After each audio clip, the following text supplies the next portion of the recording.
I am joined by the determined filmmaking force, Uwe Boll. Thank you so much for joining us. I really do appreciate it. Yeah, absolutely. My pleasure. Yeah.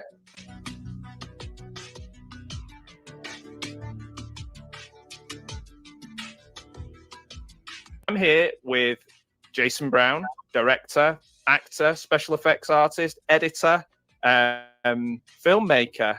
I'm here with The Bat, the movie reviewer, interviewer, watch-along holder, unboxing, ranking, movie hauls, the one and only horror YouTuber, Alucard. Outrageous spectacle I have ever witnessed. Crash, the David Cronenberg film based on the J.G. Ballard book.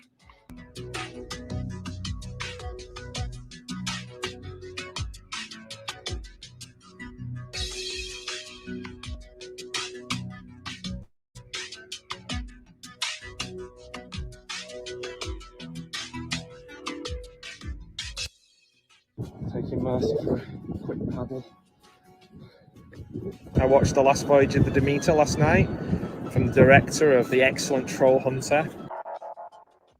Thank you so much for joining us. I'm really excited to talk to you about animation. It's something that so many of us love and are really into, but we don't know a lot about what goes on under the bonnet, how it gets made. We just kind of enjoy it. So I'm really interested in your role. Thank you so much for being with us today. Oh, it's not a problem. I'm really happy to be here and talk you about animation. And it's time for the Pugwall 316 review of Pillow Party Massacre, not Pillow Pants Massacre, Kevin Smith fans. So we're going to be talking about Ghostbusters, The Seed. It's an unused first script that was going to be Ghostbusters 2, much in the way Ghost Smashers was the unused first script you can find online that led to Ghostbusters. The best part about doing this film was how many interesting people showed up. An average day for me was one of my favorite days. I got to have lunch with Dick Van Dyke and Al Pacino at the same time. We can talk like this, and you're all the way over in the UK. I would say you're also responsible for me every time I saw a mirror as a child trying a different voice. Opera from '87. Oh, wow. Cool. I love opera. I adore opera. I love opera so much. The kills are fantastic. This has done multiple short movies, over 61 titles in his career. Pugwall 316 proudly presents Wings Week.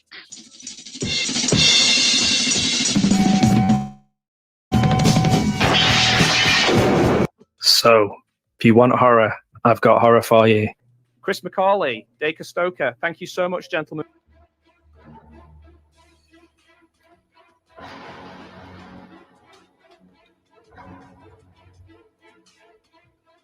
Right, guys. Okay, guys. So we're here. Let's go. Yeah. Let's go. Let's do this. Ready for this, man? Yeah. Yeah. Episode 4, Surviving. There's a sort of an amount of ambiguity that you want to leave with the film so that people make up their own minds and interpret it their own way. That's very much true, yes.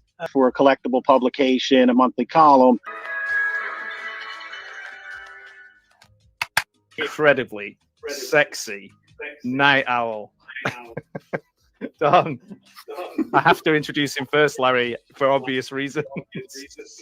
And I am so lucky to be joined by Gareth for a second time, a glutton for Wings punishment. The Wings Hauser fan club here as well, straight away.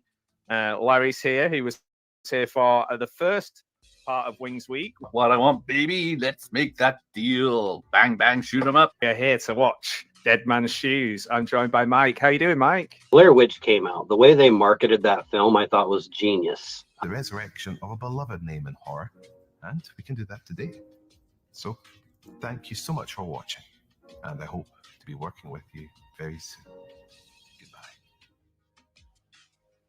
Oh, And here he hey. is. Mr. Brewster has turned up now. Ah, gentlemen.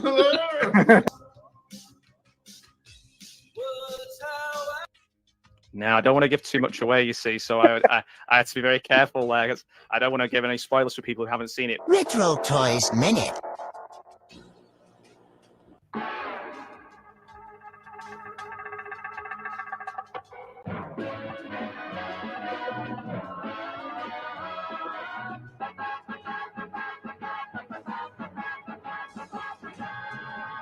Pugwall 316. Pugwall 316. Pugwall 316. Pugwall 316. Pugwall 316. Pugwall 316. Pugwall 316. Pugwall 316. Pugwall 316. Pugwall 316. Pugwall 316. Supporting the horror community. So check out Pugwall 316.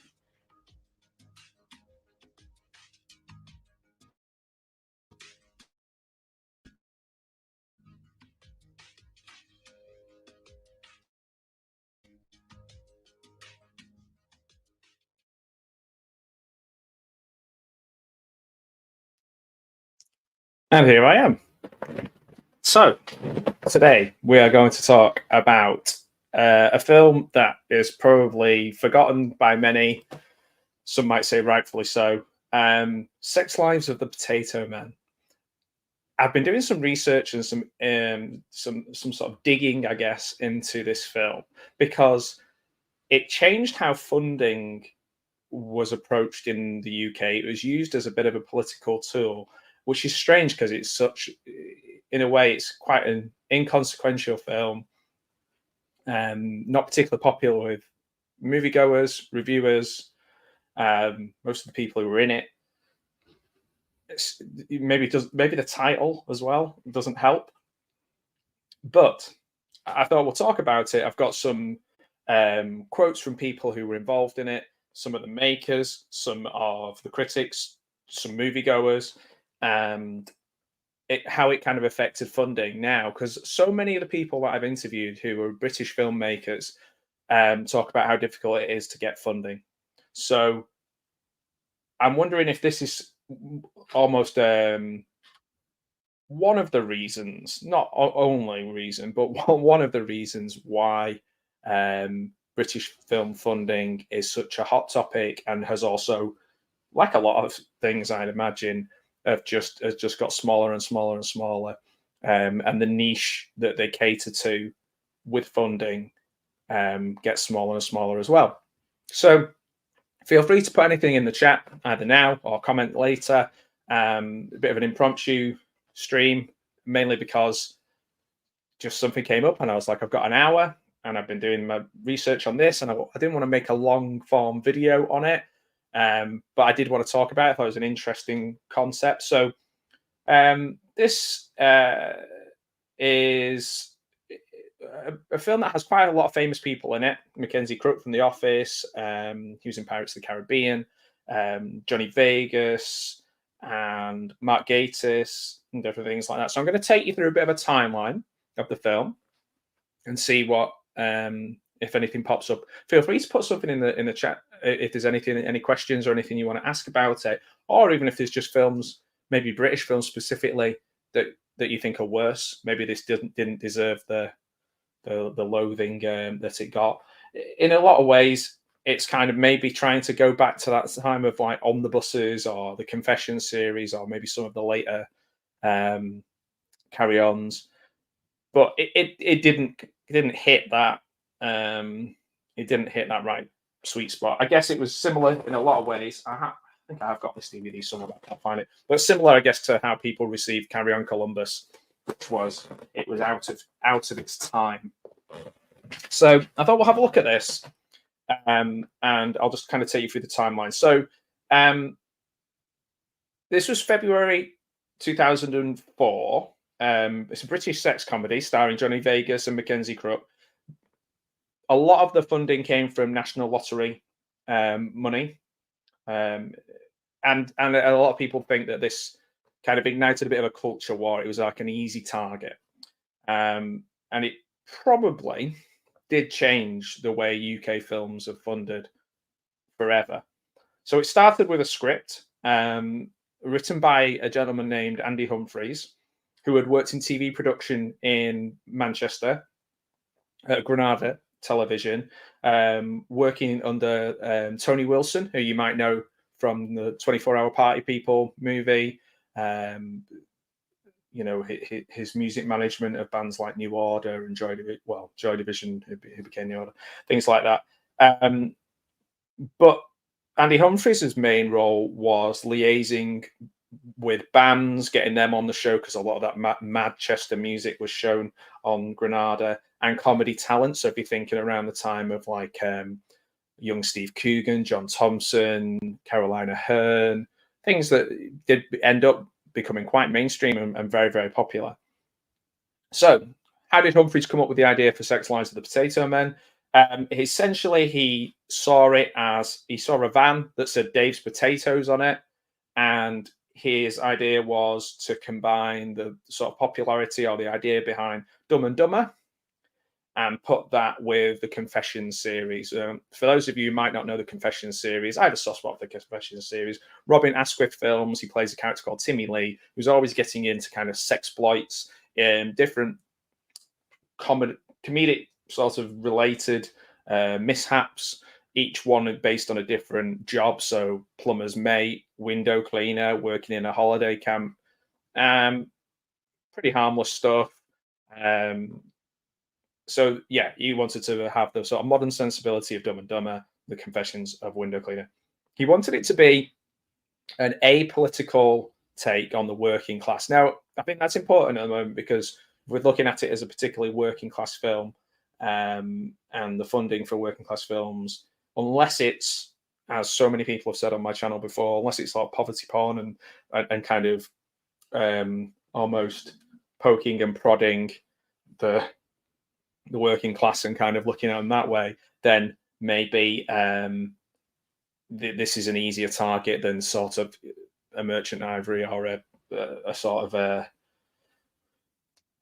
a more period piece or something like that, which would be more difficult for the government and people like that to kind of attack and say it's a waste of money. Also, it might just not be a very good film. There's that too. So there was actually quite a buzz about it.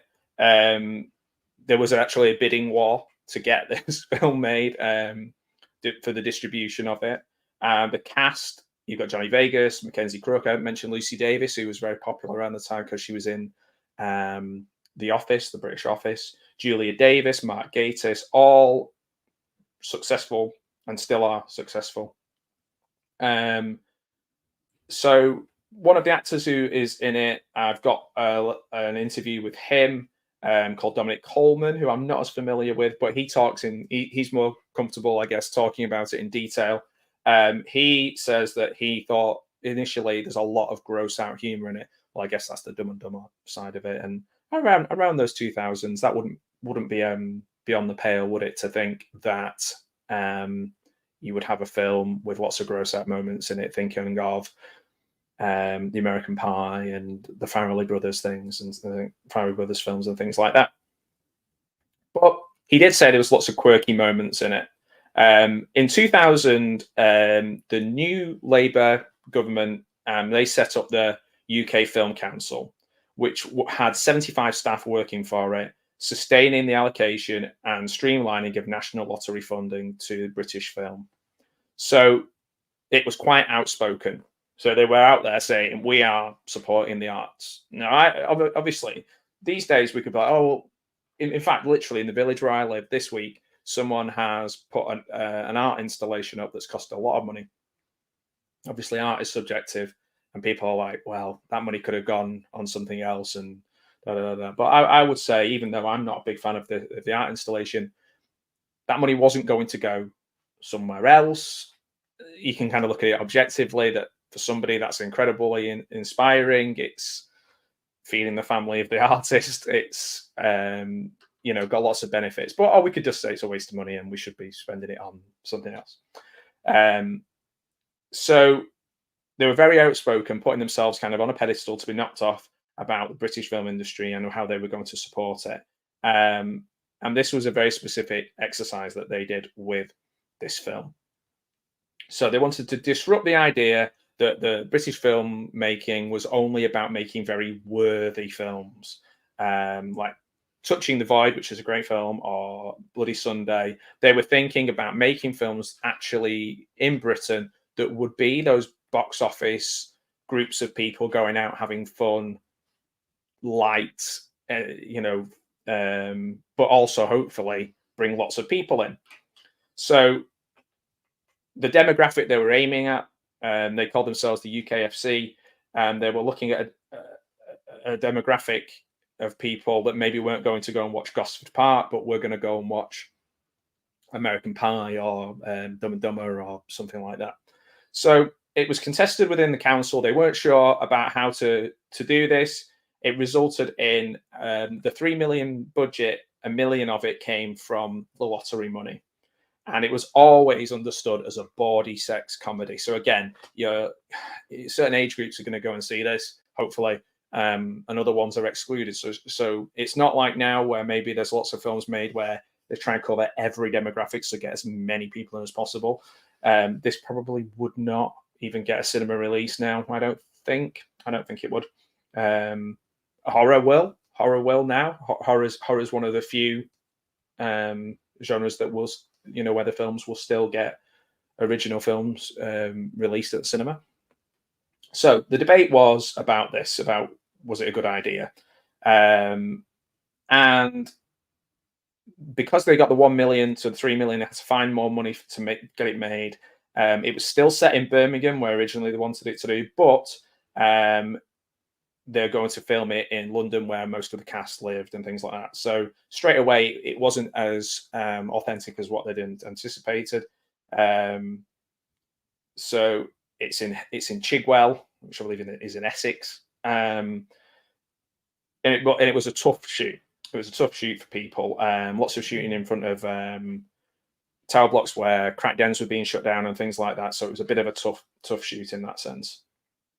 However, other writers and people involved in it, Humphreys, for example, who wrote it, said it was great and everybody had a wonderful experience. So there's maybe a bit of retroactive people say, oh, it was terrible, so everything about it was terrible. And actually, maybe it wasn't. Maybe that's just part of an easy narrative. So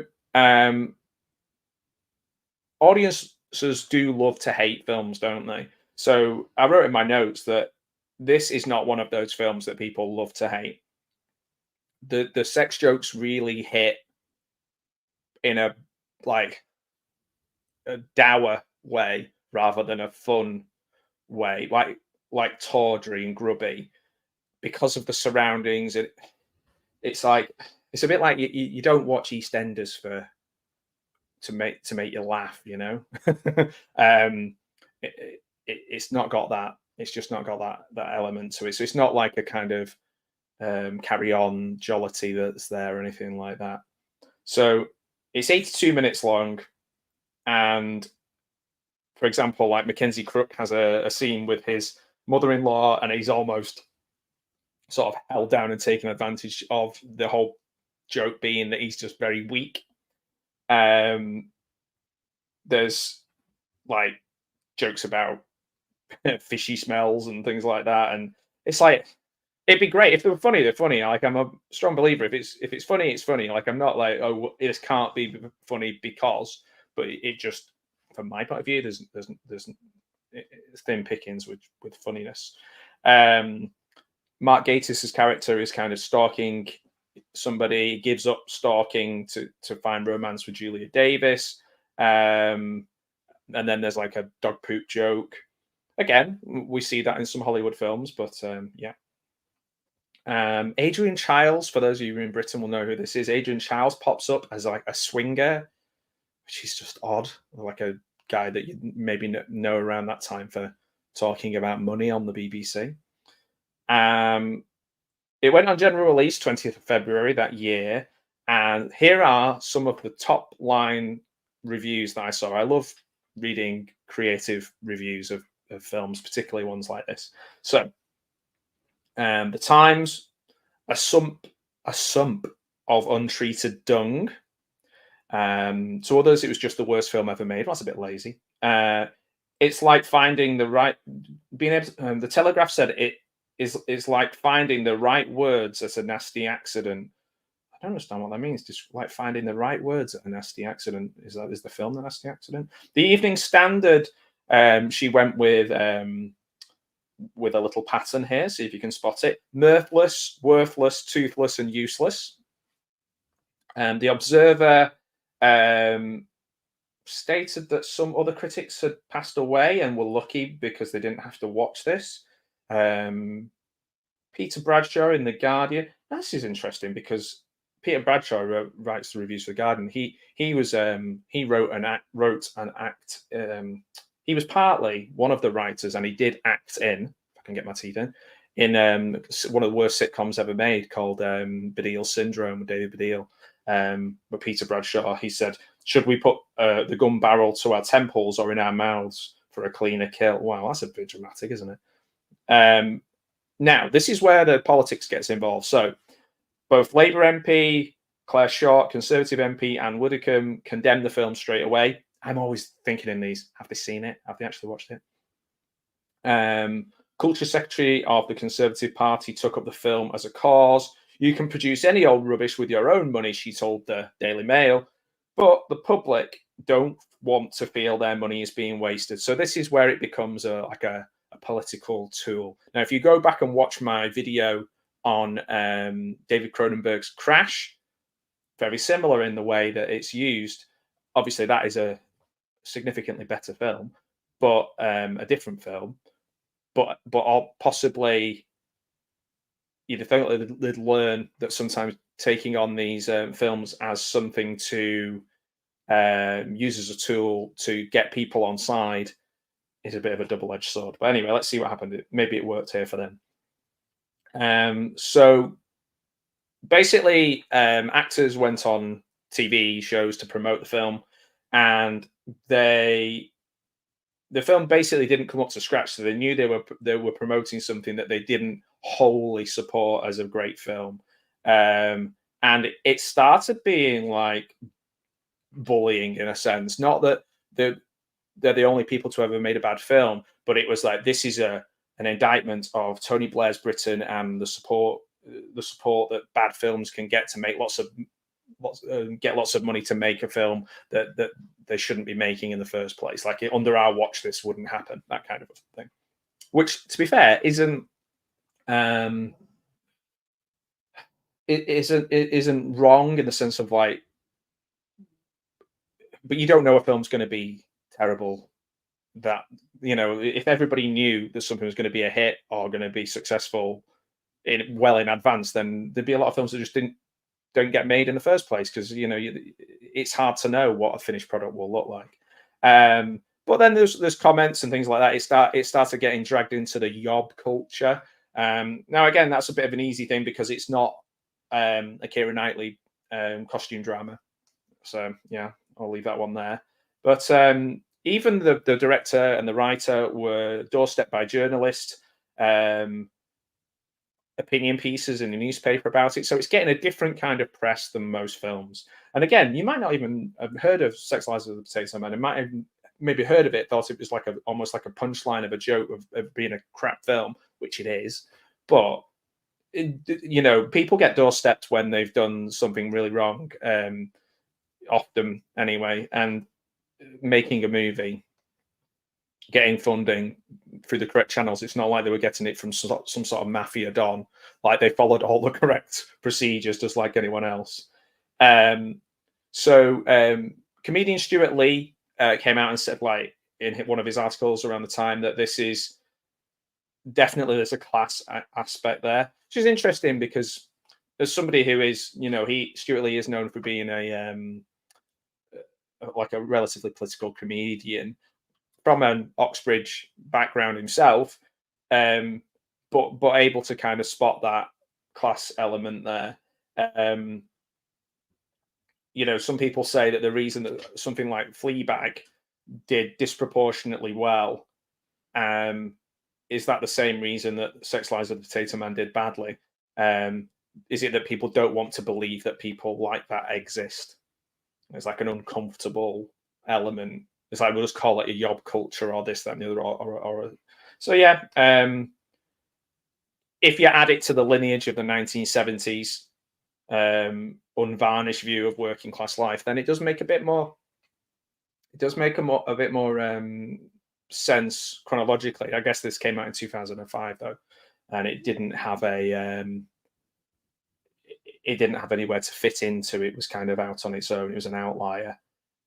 So apparently Mike Leigh, director Mike Leigh, was telling the writer and the director to stick with it and not to get too downhearted. And Johnny Vegas took it really hard.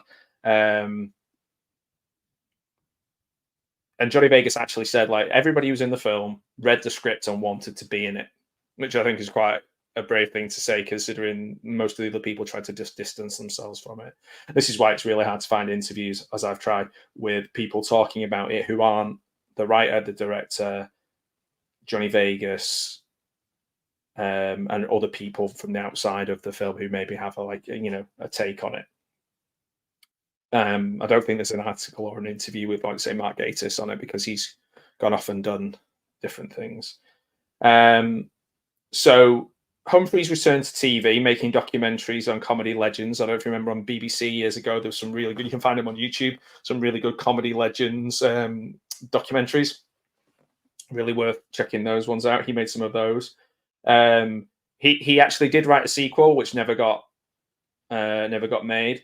The idea for the sequel, which I think is hilarious, is that it was a mad film director blackmailing a reluctant cast to come back and film Sex, Lies, and the Potato Men 2. Would that be too meta? Would that be too hard for anyone? Oh, to be fair, it wouldn't bring back the same audience because there wasn't an audience for the first one. But maybe this one, I don't know. I'd watch that, I think. I'd probably watch that more than I would the original. I don't know what you think. So in the meantime, it was hard to kind of work out. If you look at things now, sometimes retroactively, things have got terrible ratings. But Rotten Tomatoes was around, and Rotten Tomatoes had a 0 fresh rating. I don't follow Rotten Tomatoes that much. I'm more of an IMDb person. And again, I don't hold a massive amount of stock in the in the reviews or percentages, like putting them in a number, so to speak. But yeah, that doesn't sound good, does it? And this is a strange one. It said it's only had 50,000 views on YouTube, like it's free to watch on YouTube. Now, I know, I'll be honest with you, I don't think I've ever bought a movie off YouTube. I've watched movies on Disney Plus and Plex and Tubi and every streaming service you can think of, Netflix. Maybe because only Sex, Lives, and Potato Men is maybe available on Prime, I think, and possibly only available to buy on YouTube. But 50,000 people have bought it on YouTube. I think I got it on DVD when I was just buying what I thought just crap films and watching them with my friends. I think I bought it for £1, maybe from Entertainment Exchange. So the other thing to remember is that the culture of that time is maybe ripe for reappraisal now. This is the era of Bo Selector in the UK, Russell Brand, Little Britain, which some elements of those things are still funny now. If I go back and watch it, maybe the things that I thought were hilarious then, I've tried watching some of those things again. Like Little Britain for me just isn't funny anymore. Like I don't find anything funny on it. However, I watched the later one that did Come Fly With Me, and I thought that still stood up, was still really funny. So I don't know. It's subjective, like all these things. But it's interesting to put this film in with that and kind of see how people do that. Like, for example, I think Bo Selector comes across as particularly cruel now. I think Lee Francis comes across as quite at the time it was always like, oh, come on, get on board with the joke, haha. But now I feel like it was unnecessarily cruel and not particularly funny. Maybe I liked one or two of the things that were on it.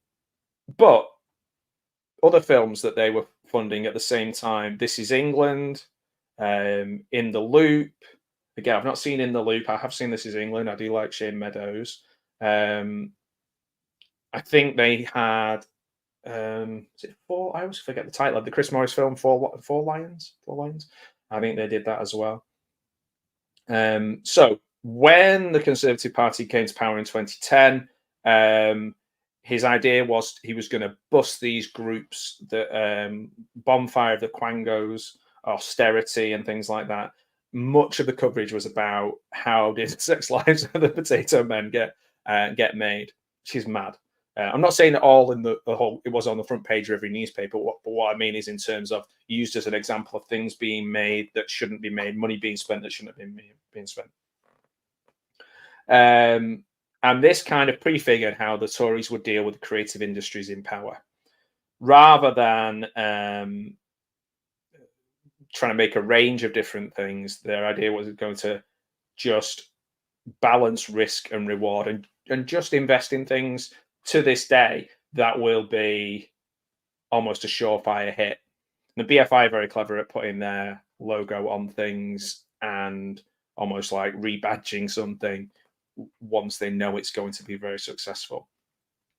So it's how it changed how certainly the Conservatives and certainly our government and funding would deal with creative industries, kind of stoking culture wars and using them as a tool rather than looking at it and going, oh, we could try and make a range of different things and we'll see which ones people, people attach themselves to and go, oh, I found that really interesting. That's a film that represents me or has something that I'm interested in watching. Like, for example, I don't want to watch like 77 different versions of Pride and Prejudice, even how many different twists you can put on it. They're all pretty much the same thing and super boring, in my opinion. So because it's a big and expensive medium and it's very easy to kind of make it into a big tentpole policy, I guess. And did this show that Sex Lives of the Potato Men was a negative or positive footnote in the history of British film? Well, the writer certainly says that when you start a project, you have no guarantee it will work. You have no guarantee it's going to be successful. And then afterwards, you have the inquiry. So everybody is an expert with hindsight. Now, one thing you can say is there isn't many films around that time of this budget that are like this film. And I'm talking about it now. No, I don't know if I'm talking about it now because I think it's quite interesting little footnote.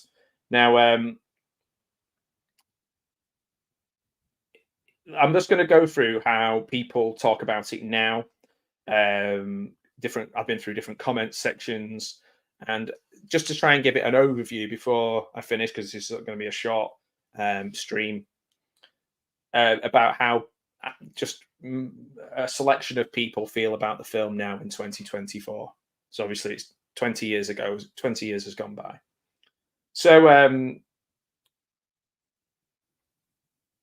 it talks here about different responses to reviews. So this person here says, I'm fairly intelligent, left-leaning person. I quite enjoyed the film.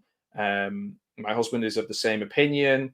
Both of us come from working class backgrounds and lived through 1970s TV. Some people just like to think everyone comes from a nice, clean suburban home where nothing unsavory is said or done.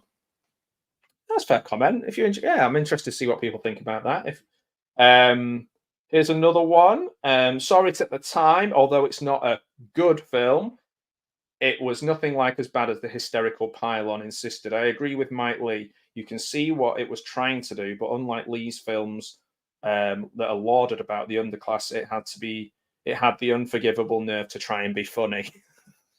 Yeah, that's true. And I hear it so many times from different filmmakers that I talk to that, the only way you'll get like a working class type film is poverty porn, and I find that relentlessly miserable.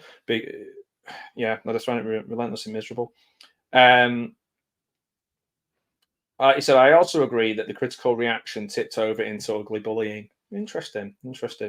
I just remember, like, literally all I remember about it, I think I saw it once and I just remember, oh, it's shit. Everyone says it's shit, therefore it is shit. Which, yeah.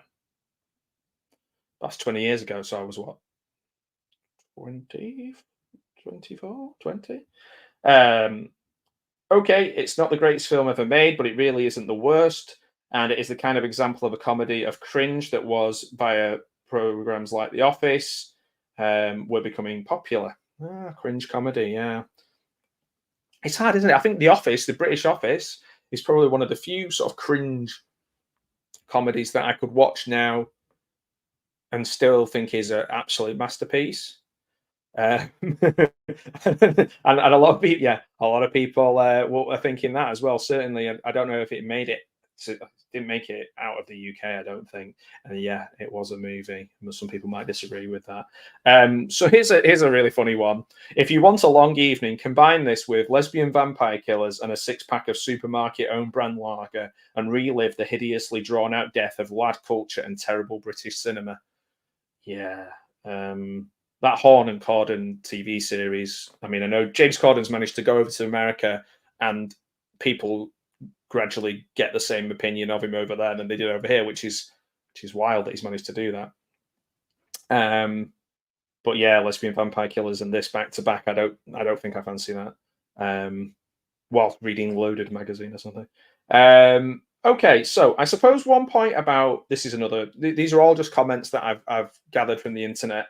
I suppose one point about bawdy British comedy that goes for the lowbrow and broad base is that it was a big risk going straight to the big screen rather than the TV first. It's true. A lot of the ones that were popular in the 70s, they'd had TV series first. You like lesbian? Yeah, I think maybe the issue with it over here was we were done with Horn and Corden, and everywhere else in the world they hadn't seen them yet, so there was a bit of a novelty. I don't think it's as bad a film as this one, but I'm not sure. It's like saying, would I prefer to be kicked in my left testicle or my right testicle? So I don't know. Yeah, James Corden, lesbian vampire killers live. I don't know. I don't know. Let me know what you think. Yeah, check it out, but don't take it as a recommendation. I did recommend online this morning Pete Walker's films because I think they're amazing, but I am not the advocate for lesbian vampire killers. But I think Larry's saying he enjoyed it, so maybe. It's been a while since I've seen it, and I was sick of James Corden. So let's see. Here's another example. If it's on the TV first, you can build an audience, and people won't pay money to see a film that sounds naff, even if that's part of the joke and a bit gross. Look at the Ali G film. That did really well. It did do really well, the Ali G film, and I watched that at the cinema, and I think I thought it was funny, but I think maybe I thought everything Ali G did was funny at the time. Yeah, I like bad films that are unintentionally funny, but there's just something about James Corden and Matthew Horn where I just think they thought they were absolutely untouchable at the theatre, so maybe I just took their personalities into the film with me. That's one way of describing it. So yeah, Shaun of the Dead. No, that is a cracking film. That is an amazing film, and that would not be made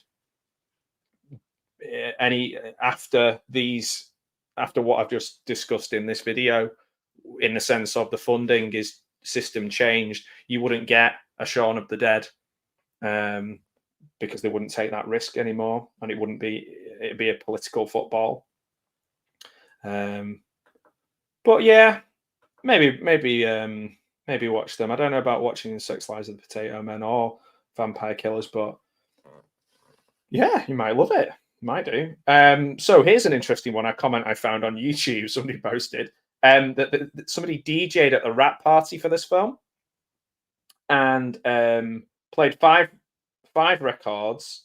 They asked him to stop, paid him £50 to stop, so that they could show rushes from the films.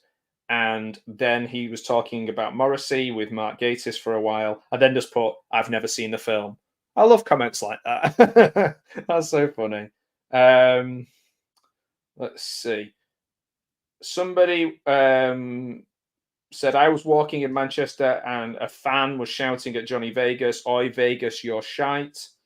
Hard to think whether the mistaken identity, maybe he's kind of linked to this film forever, but I don't think so. I think most people in Britain really like Johnny Vegas." So here's another comment. "We get so used to throwing the concepts of class at everything, we don't even have a solid definition of what it is. Your job, your income, your choice of supermarket, newspaper, the way you speak, your access to opportunity." These are all really good points.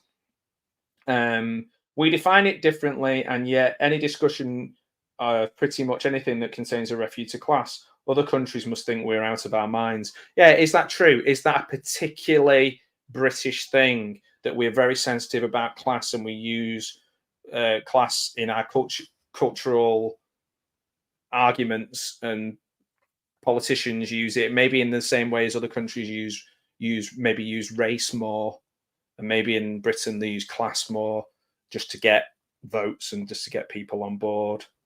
So yeah, I don't know, man. Let's keep going. I'm just going to read a few more before I wrap up. But yeah, it says, "Trying to be reasonable, there must be a difference between worst film and most disappointing film." Yeah. "I have seen many films that have disappointed me with a perplexing plot, bad acting, too slow or cold for me, but were made with at least a competent component of the kind of cinematography or doing the basics right." That's true. Like, this is, yeah, both of those films that we've mainly talked about in the comments, and also this film, Six Lies of the Potato Man, they look like films. Like, they're actual, like I was talking about Hellraiser Revelations. That doesn't look like a film. Like, it does. It looks like it's some sort of learning on the job youth training scheme. But this is certainly, they look like so it's not a bad film. Maybe it's a disappointing film. It's not very funny. Like this person said, "Well, I hate Tim Burton's Alice in Wonderland, Batman versus Superman." Hey, I like that film. Tony Scott's True Romance. Okay, you're insane. But all three films have some competent workmanship. Oh, well, thank you very much, PD 1993, for telling me that True Romance is competently made. Insanity. They were extremely disappointing, but calling them the worst when I have watched genuinely poorly made, no budget. Well, yeah, then I'm not sure what your point is. Is it PD 1993? Maybe I shouldn't have even read that comment because it doesn't make any sense. I'd never heard of this film until reading the article, but as I quite like Johnny Vegas, I'll give it a go. Famous last words. They were never seen again. Okay, I'm a member of a local movie club where we take turns to host. And when it comes to these choices, you have to have been there to get it. I suspect someone taking a tilt at 1970s working class humor in 2005 falls into that bracket. British working class, as someone from the British working class, I love the Royal Family TV series. Yeah, so there's a perfect example of incredible writing, funny, observed right, and you couldn't pick it. It was loved by the people it was about and loved by people who didn't know anything about it. So I would say, if you want to see this done well, it's not so much a sex comedy, just comedy and working class comedy. The Royal Family, ROYLE, British TV series, incredible. And I'm not just saying that because I'm from the same part of South Manchester as where they're from. Double Dragon. What, Sex Lies of the Potato Man and Double Dragon? That's the first time they've ever been mentioned together. I don't know. Yeah, the Royal We. The Royal We is a great song by what are they called? The band that sound like Smashing Pumpkins. Oh man, I'm gonna have to go onto Spotify or something and find it now because I've just said the Royal We. The Royal We.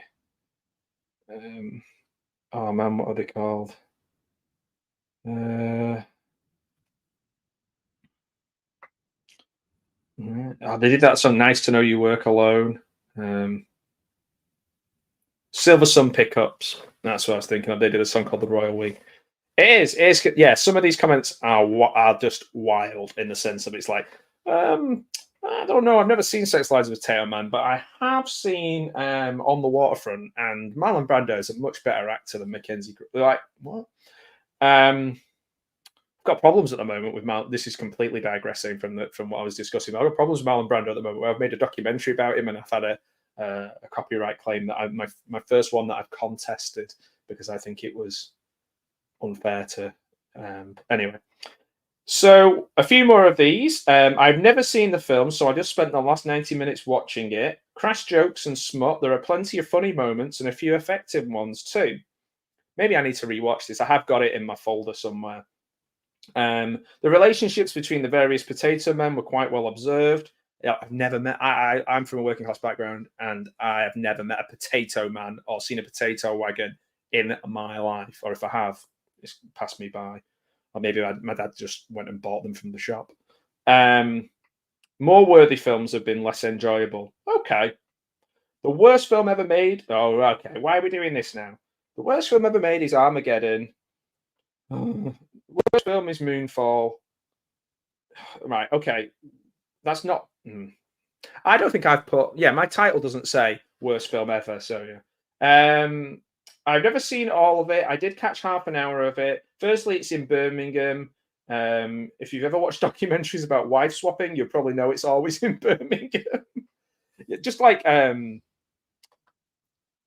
potato. It's like they just deliver potatoes to people's homes, like a milkman, but potatoes, which seems oddly specific. It's like we don't have a cucumber man, do we?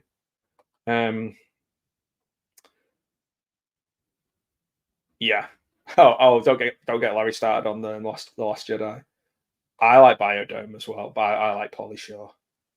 Yeah, I'm a big fan. So I was amused by it, and then there's something in French which is over my head. But if you're going to do that, if you're going to, I think it's French for like attack the bourgeois, then you need to do it properly. And the way to do that is The Detectorist. So that's a sitcom on the BBC with Mackenzie Crook, who was in this. Yeah, seen 2 clips of this. It already looks better than The Favourite, which Mark Gatiss is already in, but I think The Favourite won lots of awards. Yeah, I can't remember much about the film of Armageddon. All I remember about Armageddon was like, "Don't want to close my eyes." Yeah, and the video felt like, yeah, like it was the film, and so in a strange sort of way, like they weren't that different. It'd be like Celine Dion turning up on the Titanic. Yeah, Biodome's also the best Baldwin performance ever. Okay, so somebody just put here, there's a film called That's Your Funeral, and people were saying that was the death of the British film industry, which was decades before. Now, this goes back to my point from earlier on, which is the Canadian film equivalent funded Cronenberg films and his most transgressive work, such as the one I watched with Larry, which was Shivers. They funded that.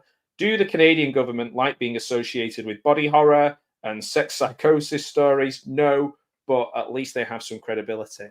Yeah, that's. I think that's what we want. I think that's what people in the arts want, which is just an openness to making films that aren't the same type of film, to reward them, the same people rewarding themselves time after time at the BAFTAs every year.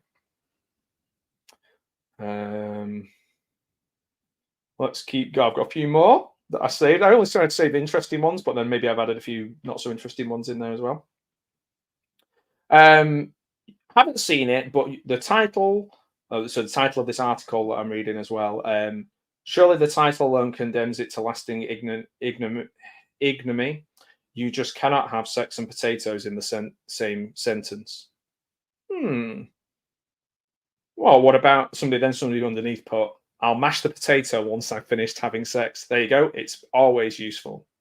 But I would agree that in multiple sentence, bad words in things, opinion. I see you ruined it there because you did a funny joke and then you wrote nonsense afterwards.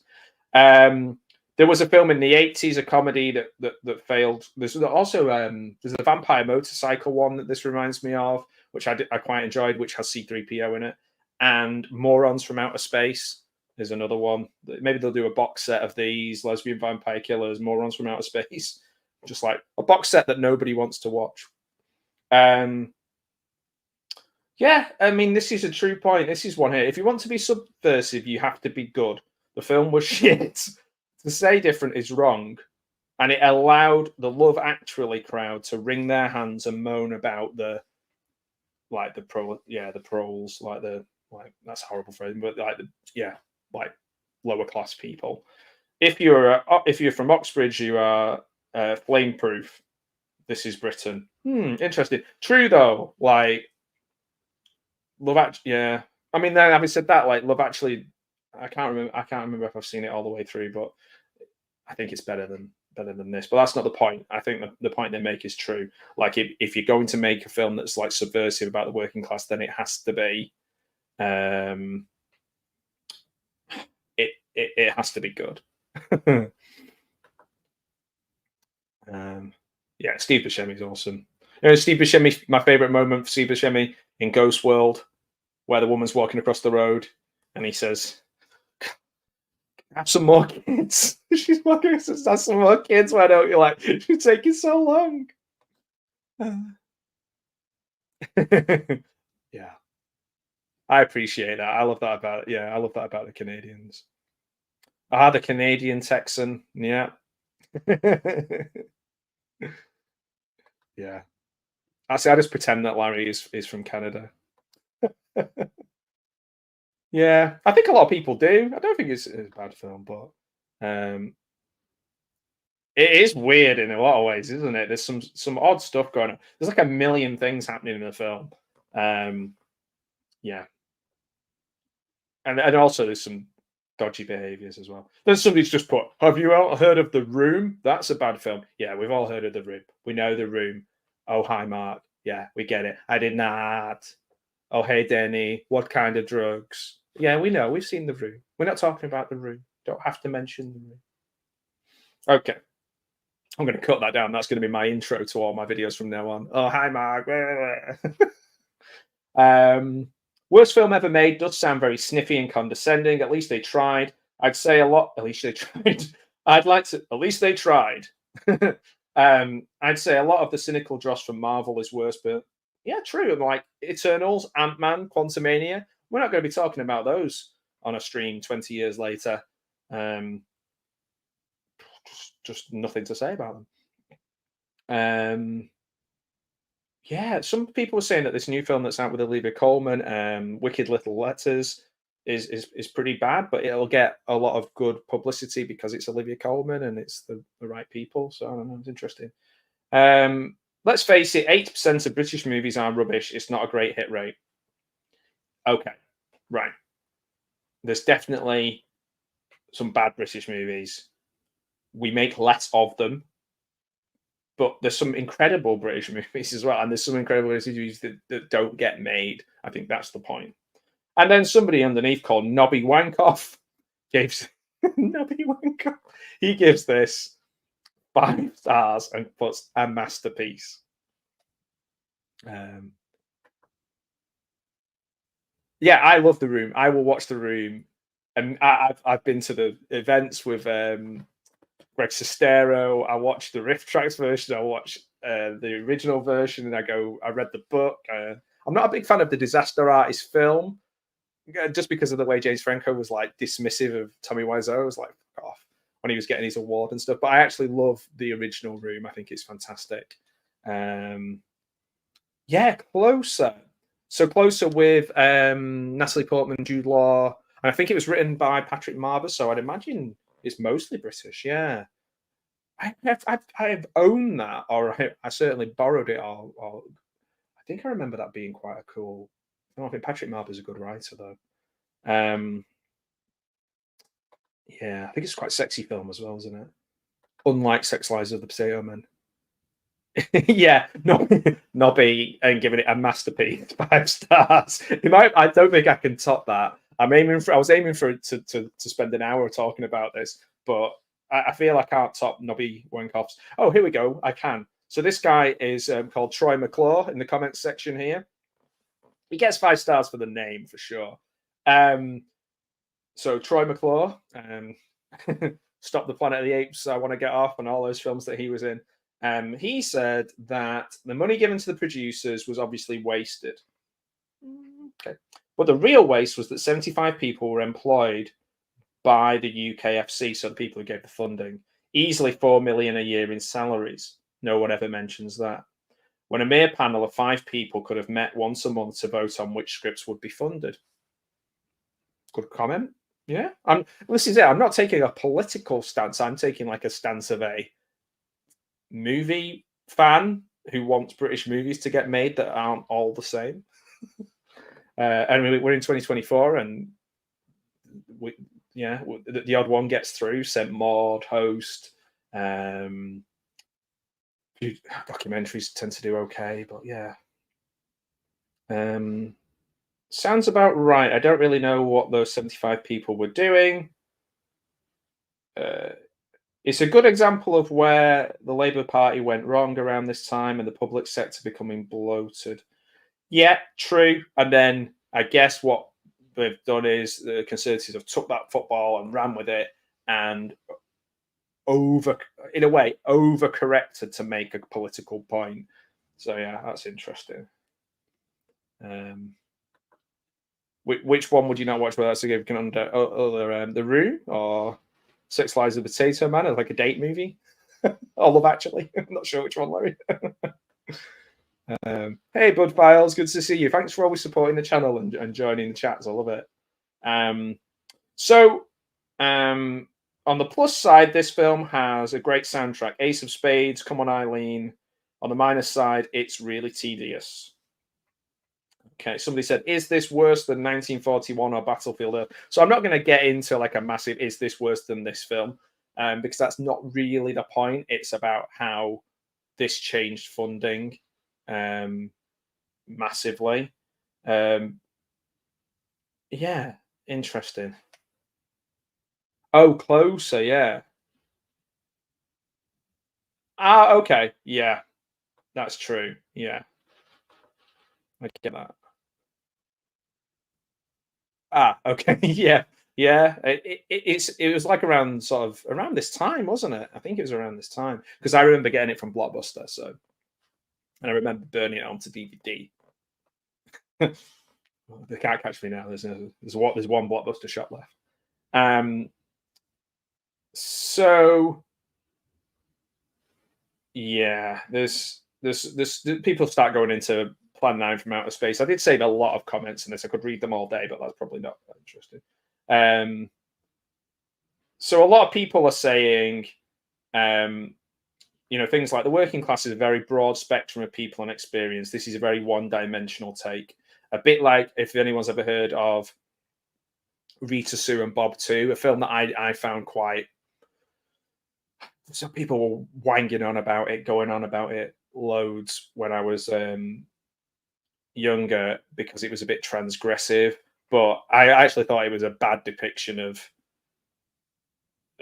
people supposedly from similar background to myself. But then there's other ones. There's like The Full Monty and Made in Dagenham and Brastoff, which are kind of more aspirational ones. Even like Billy Elliot. All of those are films I'm not interested in watching. But then something like Dead Man's Shoes is a more realistic and accurate one without being poverty porn and without being the same as everything else. Somebody just put, it wasn't perfect, but it's not Oppenheimer either. And I don't really know what that means. Are we saying Oppenheimer's perfect or the opposite end of the scale? Because of the press-led bullshit, I went to watch it in Leicester Square. I was literally the only person in the cinema. Like so many on here, it wasn't the worst film ever made, but nor was it even close to being the best. They tried for something and it didn't work. Yeah, okay. Jamie Bell is an excellent actor. He almost saved Fantastic Four. There's Hallam Foe, I think. That's a really good one that he did. Yeah.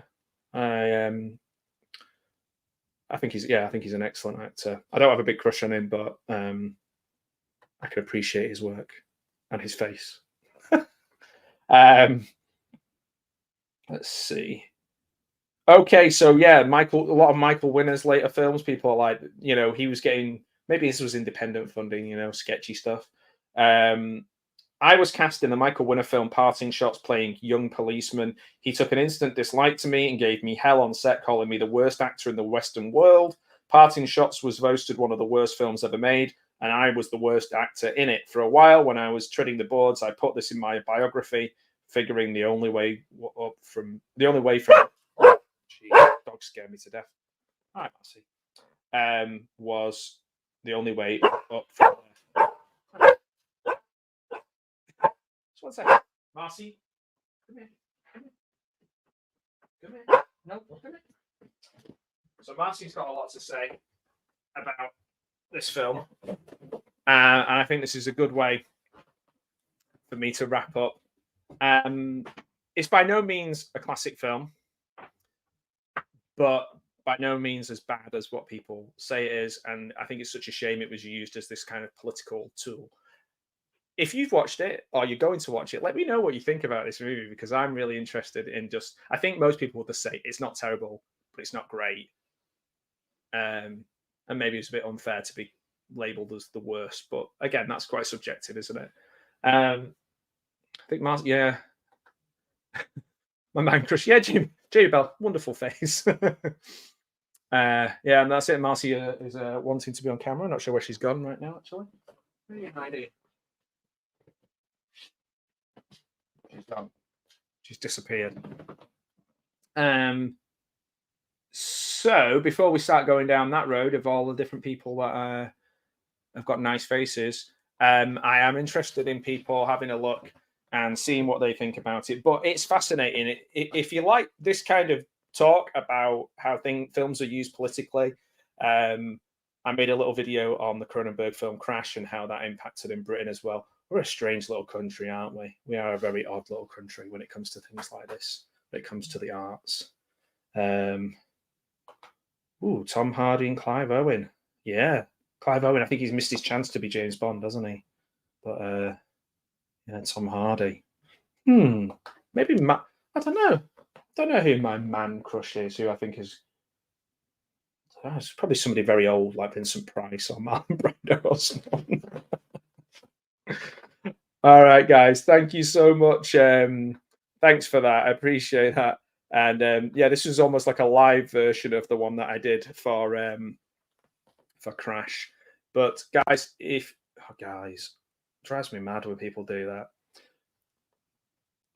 Humans of Earth, I really appreciate you watching. And if you want to share it out, like it, and tell other people about what I'm doing, and if there's other films that'd like me to do some research into, I'm currently doing a little mini documentary about Marlon Brando. I just want the channel to be about things that I find interesting, and hopefully you find interesting too. Just maybe things that other people aren't talking about. I'm pretty sure nobody is doing a 1 hour, 2 minute stream about sexualizing the potato man. But I find it fascinating. Once I read one article, I read another article, and then I was like with the strings on the board. So yeah, have a great day. Have a great evening, great night, great morning. Have a great time. And yeah, be careful out there. Thank you, Liv. Thank you, Larry, for and Bud and other people in the chat who've been watching. Always a pleasure. Always appreciate you getting involved, making me laugh and taking me in different directions. And then my brain goes, which is great. So yeah, take care. Have a great rest of your day. Peace. Peace.